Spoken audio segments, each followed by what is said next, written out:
Mentiras de amor de Bárbara Cartland, capítulo 3. Conforme el carruaje tirado por 4 finos caballos se acercaba a Galeson Park, Carmela se iba sintiendo cada vez más asustada.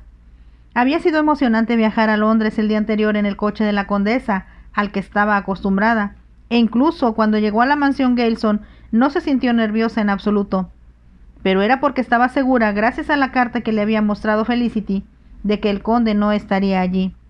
En su lugar la recibió su secretario, un hombre de edad y trato encantador, el cual le brindó una cálida bienvenida, como si fueran viejos amigos, y le habló con gran respeto de la condesa, a quien había conocido muchos años atrás.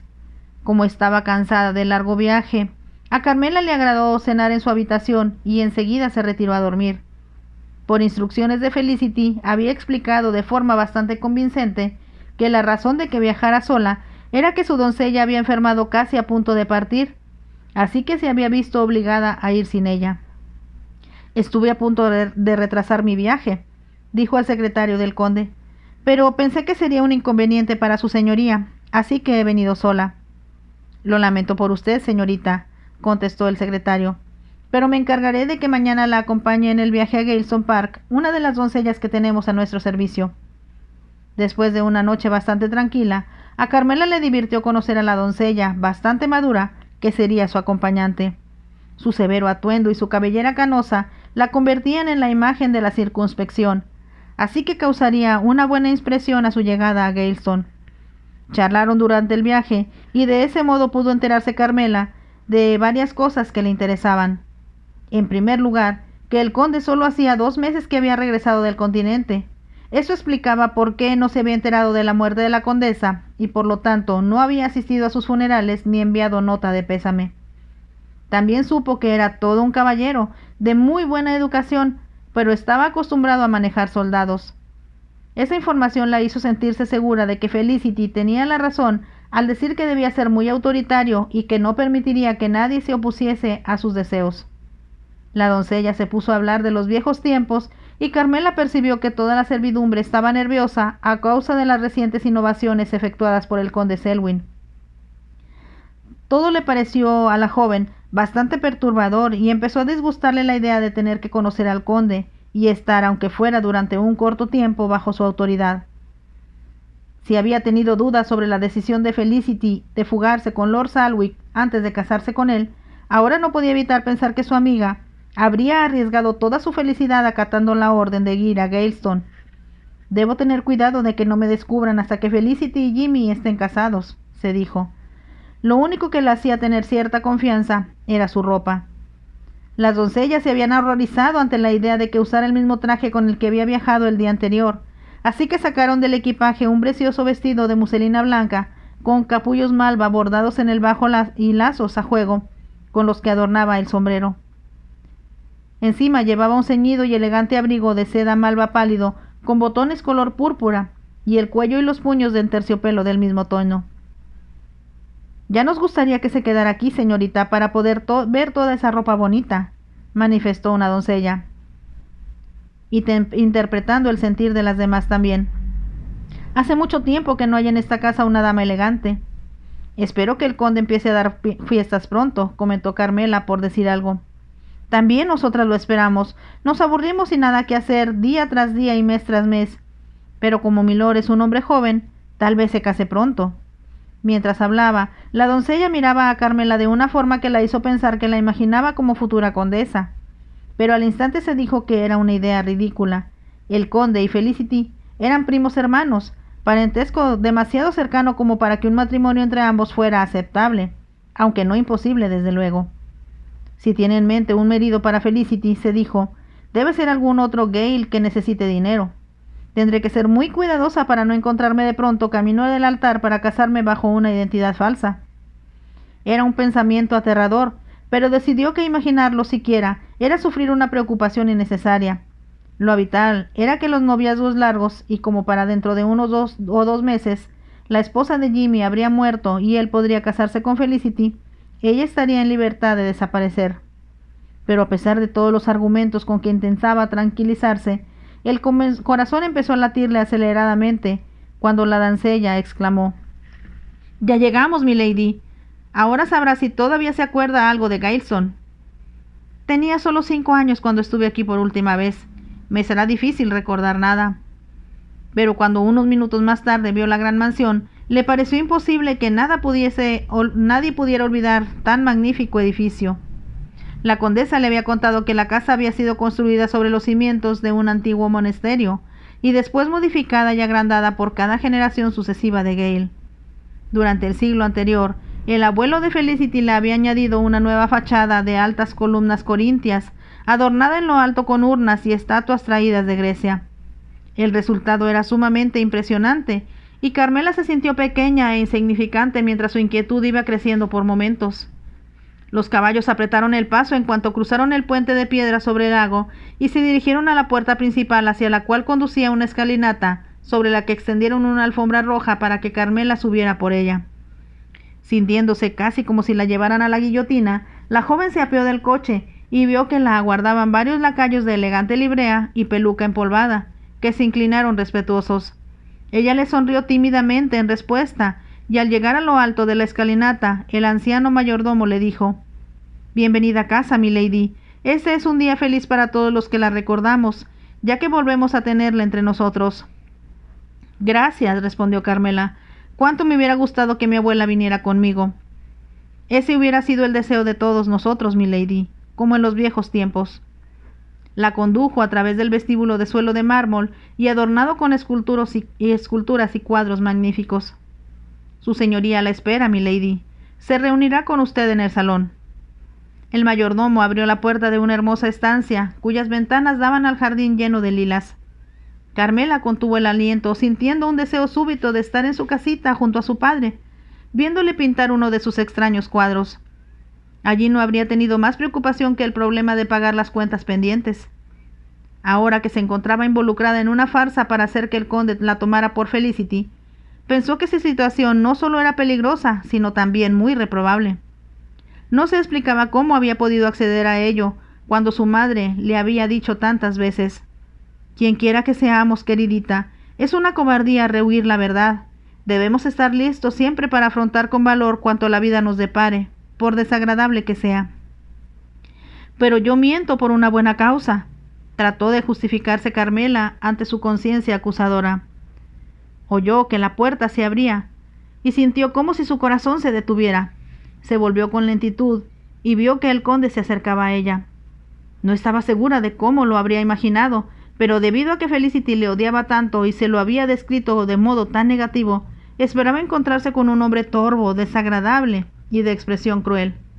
Por el contrario, el hombre que avanzaba a su dirección era alto, esbelto, sumamente apuesto y vestía a la última moda. Llevaba la ropa con cierto aire informal, como si no le concediera gran importancia. Carmela sospechó que habría preferido lucir su uniforme.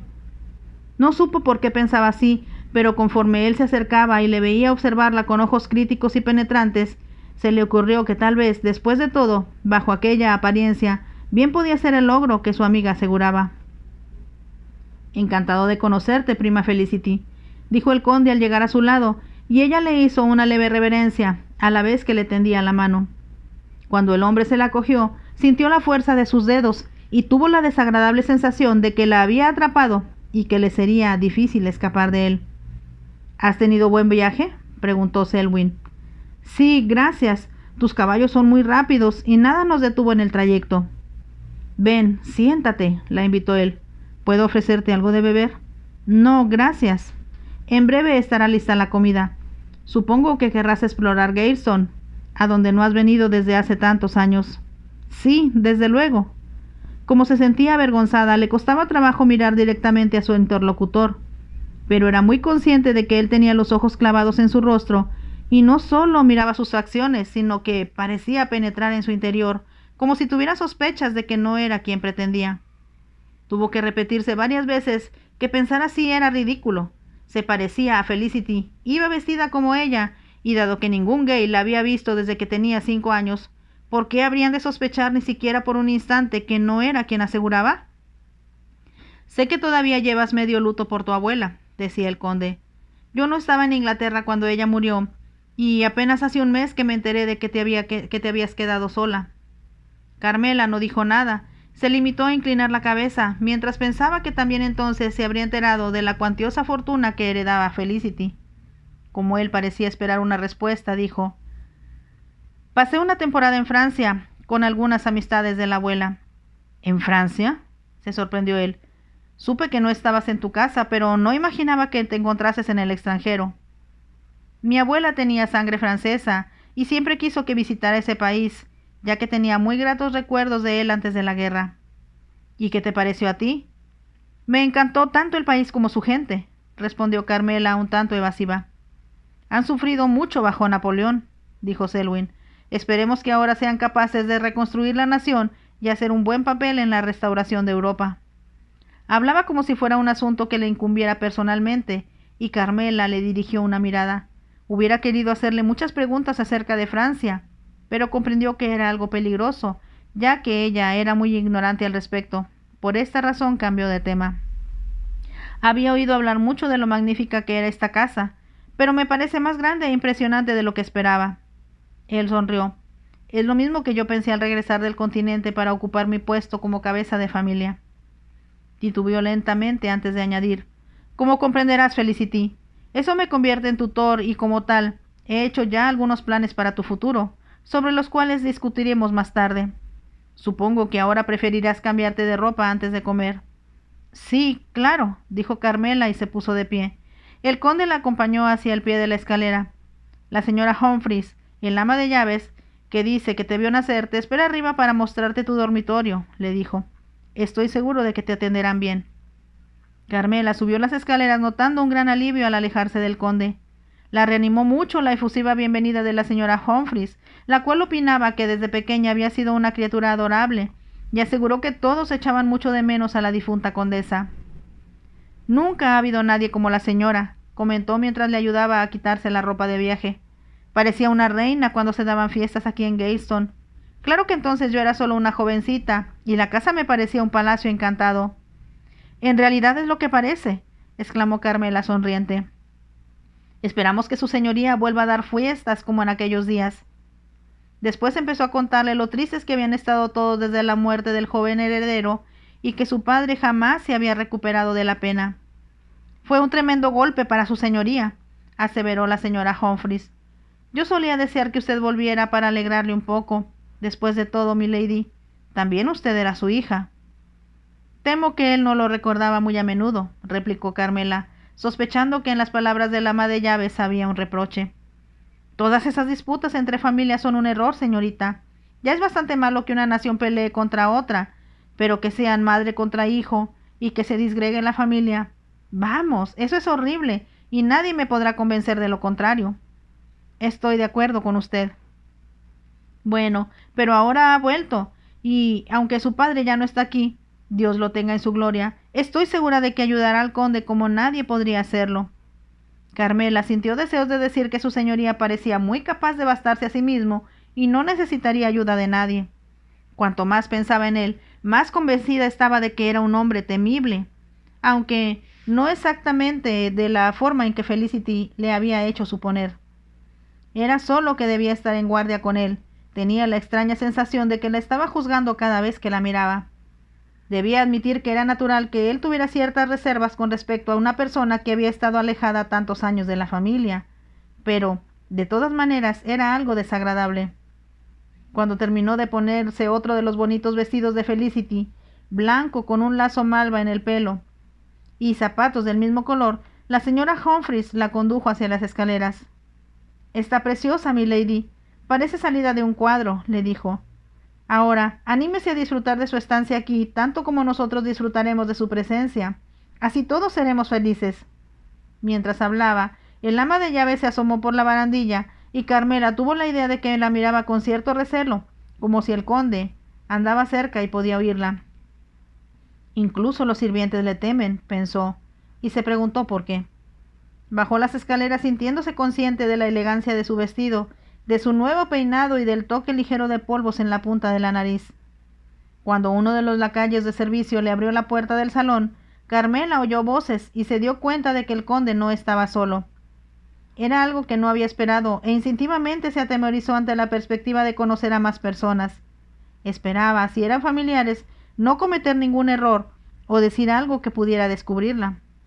Al entrar en el salón vio que, de pie al fondo de la estancia, un joven, vestido de forma muy elegante, hablaba con el conde. La corbata blanca y brillante la llevaba anudada de forma muy complicada, al estilo de moda, y las puntas del cuello se elevaban por encima de su mandíbula. Su levita era tan ceñida que parecía que se la habían pegado al cuerpo, al igual que los pantalones color champán. Relucían sus altas botas militares con cordones dorados, y cuando movió una mano, la luz del sol hizo salir destellos de su anillo de piedras preciosas. Mientras cruzaba el largo salón, Carmela se dio cuenta de que el conde y su acompañante habían interrumpido la conversación para volverse a mirarla. Cuando llegó junto a ellos, el conde dijo: «Permitirme presentaros, señor, a mi prima, Felicity Gale, Su Alteza Real, el príncipe Frederick von Horkenstein». Carmela hizo una reverencia, y el príncipe se inclinó mientras decía en perfecto inglés: «Encantado de conocerla, señorita». «Mi prima no había estado en Galeston desde que era una niña», explicó el conde, «y la casa le parece tan impresionante como a mí». «Es un cambio notable después de los barrancos en que vivió usted, en los barracones en que vivió usted durante la guerra», comentó el príncipe. «Eso fue en Portugal», contestó Selwyn. «Pero en vuestro país, señor, había bastantes comodidades». «Lo cual era mucho más de lo que yo tenía», dijo el príncipe entre risas. Ahora que estaba más cerca de él, Carmela pudo notar que poseía un aire extranjero, el cual debía haberle indicado desde el primer momento que no era inglés. Como los dos hombres continuaron su conversación, Carmela pudo enterarse de que mientras el conde formaba parte del ejército de ocupación tras el cese de las hostilidades, había pasado un tiempo en el país de Su Alteza Real. Trató de recordar dónde estaba Horkenstein y supuso que debía ser uno de los pequeños principados alemanes conquistados por Napoleón y que, gracias al Tratado de Viena, habían recuperado su soberanía. Pero de todas maneras se sentía muy ignorante al respecto, y agradecía que, al menos por el momento, el conde y el príncipe se concentraran en hablar uno con el otro, sin intentar incluirla en la conversación. Pero esto no quería decir que Su Alteza se propusiera ignorarla. Durante la comida, Carmela notó que tenía los ojos fijos en ella. Parecía estarla examinando, como le parecía que antes lo había hecho el conde. No había podido deducir con exactitud el motivo de la estancia del príncipe en Inglaterra, pero era evidente que tenía una excelente relación con el conde, y según notó Carmela, se refería con frecuencia a él con admiración e incluso con gratitud. Al parecer, Selwyn Gale le había ayudado mucho en su intento de asumir nuevamente el gobierno de Horkenstein. Carmela decidió que, tan pronto que tuviera la oportunidad, buscaría un atlas para aprender algo acerca de un país acerca del cual no sabía nada. La comida, servida por varios lacayos, fue excelente. La vajilla y la cubertería de plata eran impresionantes, así como el propio comedor, de cuyas paredes colgaban retratos de los anteriores Gale, pintados por famosos artistas. «Me gustaría que papá estuviera aquí conmigo», pensó Carmela. Sabía que él no solo sería capaz de reconocer a los autores de la mayoría de los cuadros, sino que también le contaría divertidas anécdotas sobre ellos. Recordaba que una vez le había dicho, hablando de arte: «¿Cuánto me gustaría llevarte a conocer Florencia o Roma?». Carmela suponía lo feliz que hubiera sido en Galeston, pues sabía por lo que había contado la condesa, que allí había una extraordinaria colección de pinturas, no solo de maestros ingleses, sino también de franceses y flamencos. De pronto oyó que el conde le decía: «Estás muy seria, Felicity. ¿Te preocupa algo?». «No, nada», contestó Carmela. «Pensaba en tus cuadros». «Cuando recupere la colección que Napoleón me robó y se llevó a París», dijo el príncipe antes de que el conde pudiera hablar, «creo que le parecerá no solo hermosa, sino que encontrará curiosos ejemplos del arte medieval que le resultarán muy interesantes». «Toda la pintura me interesa», afirmó Carmela. «Decís que vuestra colección fue robada. ¿Resultará difícil que os la devuelvan ahora que ha terminado la guerra?». «Eso es lo que trato de averiguar», contestó el príncipe, «y necesito la ayuda de mi amigo, el conde, para asegurarme de que el gobierno francés no me defraude».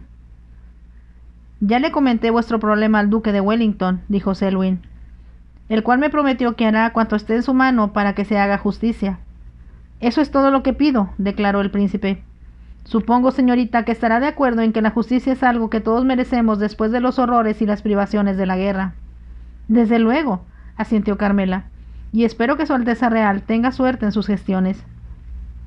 Con su ayuda, estoy seguro de ello, contestó el príncipe. Carmela le miró con los ojos abiertos por el asombro, pensando que no le había entendido bien. Enseguida supuso que se refería a la ayuda que le brindaría su primo para recuperar sus tesoros y devolverlos a su país. Cuando terminó la comida, no se dirigieron al salón, sino a una espaciosa biblioteca. Luego Su Alteza dio una excusa para retirarse, y Carmela y el conde quedaron solos. Ella no le había prestado mucha atención a lo que decía, porque miraba con deleite a su alrededor, pensando cuántas cosas había allí que le gustaría leer.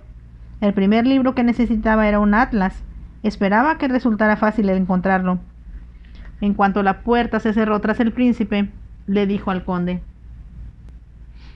«Soy una completa ignorante acerca del país de Su Alteza. ¿Crees que podré encontrar un atlas en esta magnífica biblioteca?» «Estoy seguro de ello», contestó Selwyn. «Veré si puedo encontrar el catálogo». Mientras hablaba, se dirigió hacia una mesa donde había apilados varios libros y numerosos documentos. «Me encanta saber que estés interesada por Holgenstein», añadió. «Me interesa saber dónde está y qué clase de gente vive allí. Por su nombre, supongo que hablan alemán».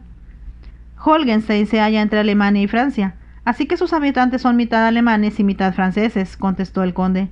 «Son encantadores, muy amistosos y se sienten felices, naturalmente, de que la guerra haya terminado». «Como mucha otra gente», señaló Carmela. El conde buscaba algo entre los papeles que había sobre la mesa y al fin exclamó: «Aquí está el catálogo». Buscó lo que necesitaba y entregó a Carmela un libro encuadernado en piel roja. Ella lo abrió sobre una mesa alargada que había casi en el centro de la estancia, y lo fue hojeando hasta que encontró un mapa de Europa. El conde señaló un pequeño país y dijo: «Ahí tienes Holgerstein, tu futuro país». Carmela se puso rígida. Al cabo de un momento preguntó: «¿Qué has dicho? ¿Mi país?» Creí que ya habías adivinado por qué estaba aquí el príncipe. Carmela lo miró directamente al decir: «No comprendo de qué hablas».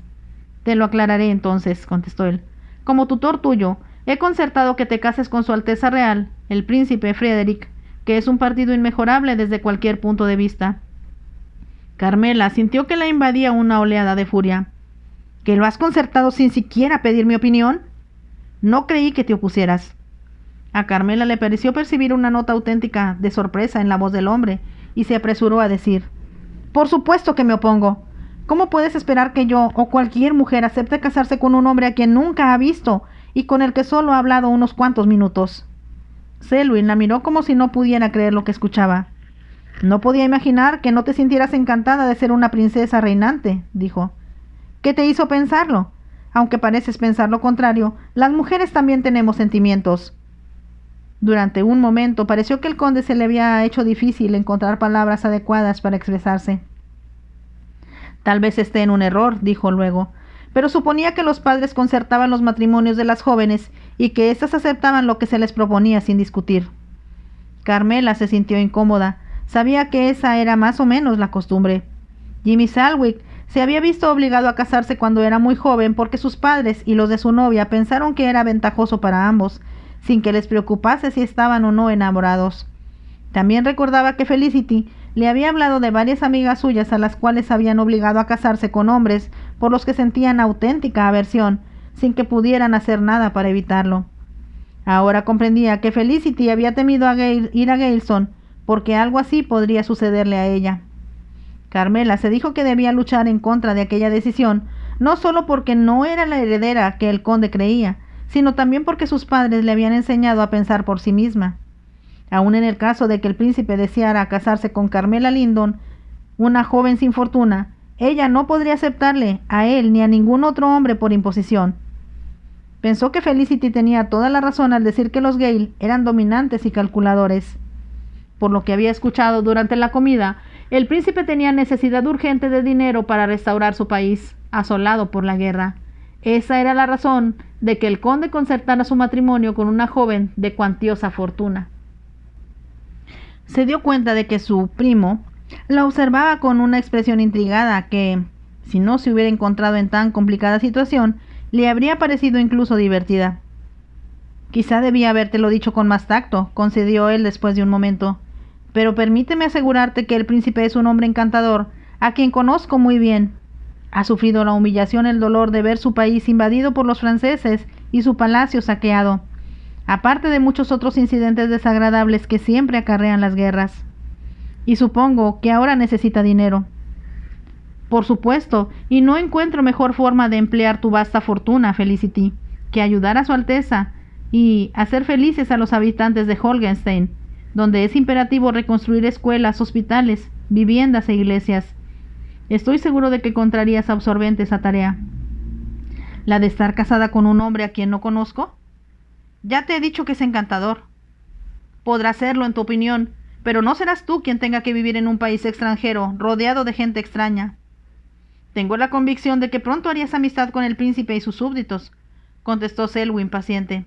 Tal vez si deseara hacerlo, replicó Carmela, pero permíteme dejar bien claro que no tengo intenciones de casarme por el momento, y mucho menos con un príncipe extranjero a quien he conocido apenas hace una hora. Eso es ridículo, Felicity. Me parece absurdo que adoptes esa actitud. Ya te he ofrecido excusas por haberme precipitado, pero bien sabes que tendrás que casarte tarde o temprano, y no tengo el menor deseo de que te persigan los cazadotes. ¿Y qué cosa es, Su Alteza Real? Carmela estaba demasiado furiosa para sentir temor. Pensaba en lo afortunada que era Felicity al estar camino de Francia con Jimmy, en lugar de hallarse en su lugar, luchando contra el conde, el cual era evidente que empezaba a enfadarse. La expresión de sus ojos y la tensión de su mandíbula le indicaron que era obstinado y decidido como siempre le habían dicho que eran los Gale, cuando alguien se les oponía. Estaban de pie frente a frente, mirándose desafiantes. Dado que Selwyn era tan alto y fornido, Carmela no podía dejar de sentirse abrumada ante él. Pero como sabía que estaba en la posición ventajosa de no ser Felicity, sino una muchacha pobre y sencilla, podía luchar para defender lo que consideraba una actitud correcta. Cuando llegara el momento de revelar la verdad, si es que llegaba, el príncipe no aceptaría casarse con ella, puesto que no tenía un céntimo. En mi opinión, dijo, es humillante que se trate a una mujer como si fuera mercancía. Como ya he dicho, tenemos sentimientos y yo por mi parte no me casaría con ningún hombre por importante que fuera, a menos que le amara y que él me correspondiese. Me sorprendes, Felicity, pero si se trata de eso, ¿cómo sabrás con la fortuna que posees si un hombre te quiere por ti misma o solo por tu dinero? Carmela se quedó en silencio un momento y después contestó. Creo que el amor, el verdadero amor, es imposible de ocultar o fingir. A menos que fuera una estúpida, no podría dejarme engañar con palabras dictadas por la ambición y juramentos de amor falsos. Como en aquel momento no encontraba respuesta, Selwyn se alejó de ella y se dirigió a la ventana para mirar hacia el jardín. Tras un largo silencio dijo, supongo que soy ignorante respecto a las jóvenes, ya que he tenido muy poco que ver con ellas. Ni por un momento se me ocurrió que no aceptarías mi proposición, y sí, en cambio, que entenderías que solo buscaba tu propio beneficio. Puedes creerme, estaba convencido de que te hacía un gran favor, un favor que resulta un insulto para mi inteligencia y mi dignidad. Siempre he creído que, cuando abandonaba la sala de clases, una muchacha era dócil y bastante ingenua, pero es evidente que tú no eres ninguna de las dos cosas. Nunca conociste a mi abuela, pero sin duda oirías hablar de ella, replicó Carmela. Los viejos sirvientes de esta casa no la han olvidado, y puedo asegurarte que vivir con ella significaba recibir mejor educación que en la más prestigiosa universidad. El conde emitió una breve carcajada. Ahora empiezo a comprender por qué los familiares con los cuales me he relacionado desde que heredé siempre se refieren a la riña entre tu padre y tu abuela, como si hubiera sido una hecatombe capaz de convulsionar el universo. Así debió ser para ellos. La abuela salió de aquí jurando que jamás volvería y organizó su vida en otro lado. Y como te llevó consigo y te educó a su manera, imagino que con el tiempo serás tan decidida y dominante como ella. Sinceramente, así lo espero. Mientras hablaba, Carmela pensó en lo mucho que había admirado y querido a la condesa.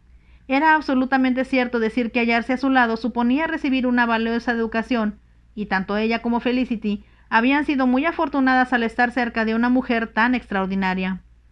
Se hizo un silencio que el conde rompió al decir, «Solo tienes 18 años, Felicity, y por bien educada que estés, tu abuela ha muerto y yo soy tu tutor, así que tendrás que obedecerme». «¿Y si me niego?». Tendré que buscar alguna manera de forzarte a aceptar mi voluntad, aunque no era esa mi intención. Carmela sonrió irónica. ¿Qué quieres decir?, preguntó. ¿Me encerrarás en el calabozo, si es que hay uno en esta casa? ¿Pretendes obligarme a ceder por hambre o golpes? ¿O me llevarás hasta el altar aunque sea a rastras? Hablaba con sorna, pero como su voz era muy suave y musical, no sonaba tan agresiva como hubiera deseado. Tras una pausa, él dijo: Creo que hay una forma más sencilla. Tengo entendido que, como tu tutor, puedo usar tu dinero y gastarlo a mi arbitrio hasta que tengas 21 años. Carmela pensó aterrada que eso era verdad, así que el conde podía impedir que Felicity tuviera acceso a su cuenta en el banco, y a ella le sería muy difícil prevenirla a tiempo. Le detesto, pensó. Él la había vencido de momento. Tendría que ser muy cuidadosa para que Felicity no se viese perjudicada en sus intereses. Permanecieron en silencio durante algún tiempo, pero al fin Selwyn se apartó de la ventana y se acercó a ella. Me parece, Felicity, que ambos nos estamos precipitando en usar nuestras armas, el uno contra el otro, sin pensar quién saldrá más dañado en la lucha. ¿Qué te parece si empezamos de nuevo? Me excusaré por haber actuado tan apresuradamente, y a cambio, te pido que pienses en lo que te he propuesto sin comprometerte a nada. Carmela comprendió que aunque le concedía una pequeña tregua, la lucha no había terminado, y él tenía toda la intención de ser el vencedor al final. Sin embargo, como se trataba de una rama de olivo que sería insensato rehusar, contestó: La verdad es que me has cogido por sorpresa, pero si puedo, como sugieres, pensar en tu proposición y conocer al príncipe algo más, tal vez llegue a pensar de manera diferente. Le pareció que el conde sonreía, satisfecho de sí mismo. Entonces se apresuró a añadir: Pero quiero que comprendas que, como no hace mucho que mi abuela ha muerto y todavía guardo luto, me sería imposible casarme antes que pasen algunos meses. Se marcó un surco en el entrecejo del conde y Carmela se dio cuenta de que no había pensado antes en tal contingencia, como tampoco ella hasta aquel momento. No puedo creer, dijo Selwyn después de unos segundos, que tu abuela deseara que guardases más luto del imprescindible. Considero que la duración del luto depende más de los sentimientos de cada uno de los que prescriben a las normas sociales, replicó Carmela con falsa suavidad. Comprendo, asintió el conde, pero al mismo tiempo, Felicity, quiero que pienses en el bien que puedes hacer con tu fortuna y en la gente que se beneficiará de tu generosidad, así como en la felicidad que sinceramente creo que encontrarás al lado de un hombre joven, inteligente y amable. Te aseguro que lo pensaré. Selwyn le tendió la mano. ¿Es lo que deseaba oír? Mientras tanto, tratemos de ser amigos. No me parece que debamos iniciar otra guerra entre los Gale. Como no podía hacer otra cosa, Carmela puso su mano en la de él, y de nuevo sintió la fuerza de sus dedos. Además, tuvo la sensación de que la absorbía, la dominaba, y tendría que librar una ardua batalla para resistir su influjo. Llegamos al fin del capítulo 3 de Mentiras de Amor de Bárbara Cartland. Espero que la historia les esté gustando mucho tanto como a mí. Si es así, déjenme un like y nos vemos en el siguiente capítulo. Bye.